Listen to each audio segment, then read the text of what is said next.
it all came to light last month during an I-Team investigation. And our Andrea Lucia is here to kick us off at 10 o'clock tonight. Welcome, by the way.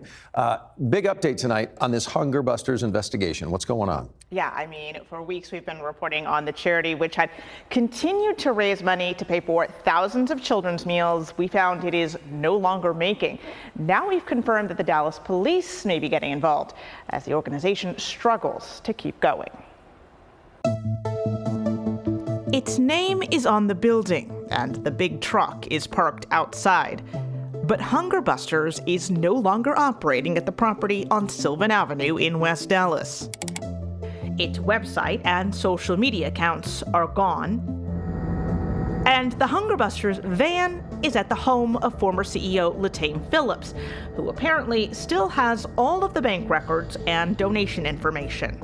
The organization has fallen into disarray in the weeks since an I-Team investigation revealed it was fundraising on false claims of delivering daily meals to thousands of Dallas ISD students. Now the question is, who will take over? When I saw the news about this, it broke my heart. I mean, I worked too hard for this. Jason Garza remembers when meal deliveries were taking place before the pandemic forced schools to close. He was the vice president of operations at Hunger Busters until December 2020, when he was fired for misusing resources, a claim he denies. His previous experience led the board to now appoint him as interim CEO.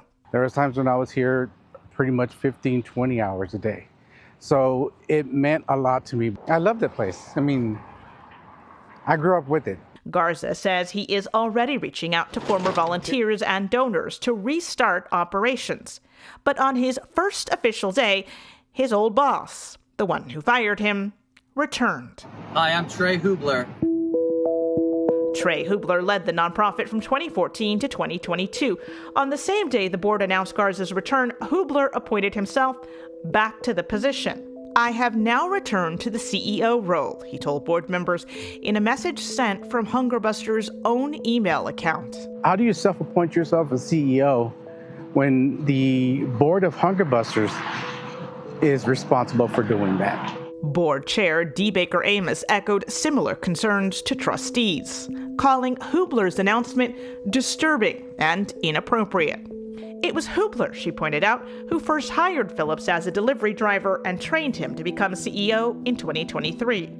That support came despite Phillips being convicted of felony theft a year before he joined the organization. Latane Phillips is the current CEO, is a tremendous dynamic person, truly has the intellect and the passion and the drive to serve the community. But the fight over who would lead didn't last long.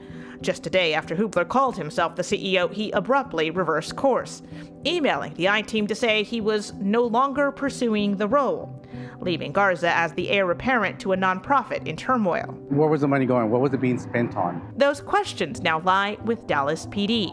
A former consultant to Hunger Busters has filed a police report.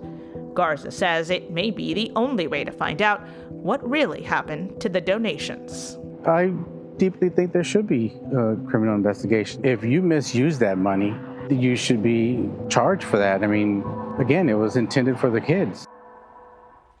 And despite all the controversy, the nonprofit is still bringing in money. Just last week, the State Fair announced Hunger Busters is a recipient of its annual community grants program. It is unclear who will get control of that award. At least 8 board members, including the chair, have resigned since we began investigating. We haven't been able to reach anyone still on the board. Lots to talk about the former CEOs, obviously. And the first thing is, I kind of want to hear from them. What are they saying, if anything at all? Yeah, we would love to hear from them, too. Neither one is commenting, but Phillips was spotted back at Hunger Busters 3 days after he resigned. A witness took this photo of his personal car backed up to the building with its trunk open. We are not sure what he was doing there.